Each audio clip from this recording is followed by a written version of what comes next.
I was like beeping, stay inside. And Goggins like, this is amazing, man. Let's go for a run.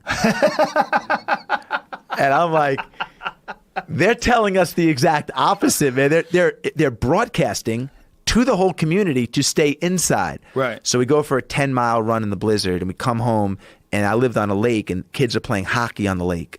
So we go down, and he takes his hand, and he moves all the snow off the ice. He gets a boulder, and he breaks the ice, a little hole in the ice with the boulder, and then he takes his hand, and he makes the hole a little bit bigger, and then he jumps in.